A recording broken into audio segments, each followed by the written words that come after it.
निश्चल प्रेम। एक गांव में एक सास और बहू रहते थे। सास भगवान की भक्ति में हमेशा लीन रहती और बहू को इन सब बातों से कोई फर्क नहीं पड़ता था। वो बहुत ही भोली और सीधी सादी थी। उसकी सास उसे बहुत समझाती थी कि बहू थोड़ा तो प्रभु का भजन कर लिया कर, पर बा तर्क पे तर्क करने लगती। तो फिर सास ने उसे समझाना ही छोड़ दिया। एक दिन सास ने सत्संग का आयोजन करने का निर्णय किया। फिर उसने सोचा अगर बहू घर पर ही रही तो कुछ भी अच्छे से नहीं हो पाएगा।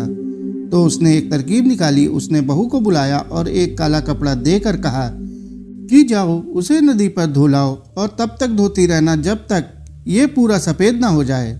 साथ में उसे खाने के लिए एक सूखी मोटी रोटी दे दी। बहू तो सीधी सादी थी। उसे क्या पता कि काले कपड़े को कितना भी धो लो वह सफ़ेद नहीं होगा। वह कपड़ा लेकर नदी पर चली गई। उसे धोते धोते दोपहर हो गई। अब उसे बहुत जोर की भूख लगी थी।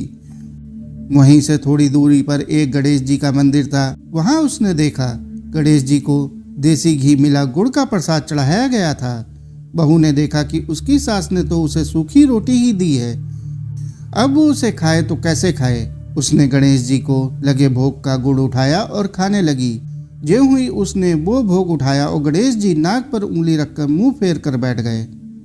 जब पंडित जी आए और गणेश जी को भोग लगाने लगे तो देखते हैं कि प्रभु तो मुंह फेर कर बैठे हैं। अब तो ये बात राजा तक पहुंच गई।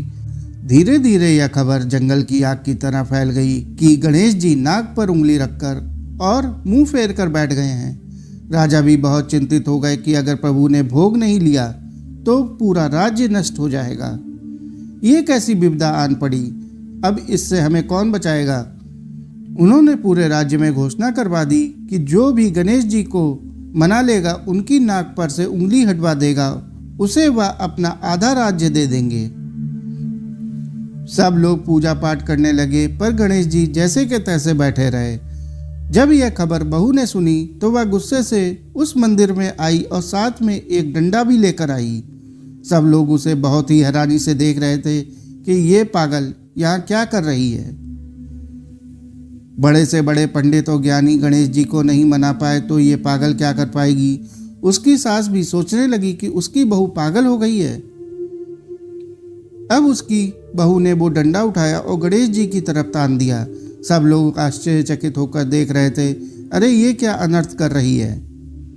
बहू बोली, रोज रोज घी वाला गुड़ तो आप ही ना खाते हो, इसलिए आपका मान बहुत बढ़ गया है। एक दिन मैंने आपका घी वाला गुड़ खा लिया तो क्या हो गया। अब हाथ हटाकर सीधे हो, नहीं तो उठाऊं डंडा।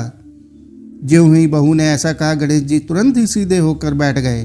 भगवान उसके निश्चल प्रेम को देखकर प्रसन्न हो गए और उसे अपनी भक्ति का वरदान दिया।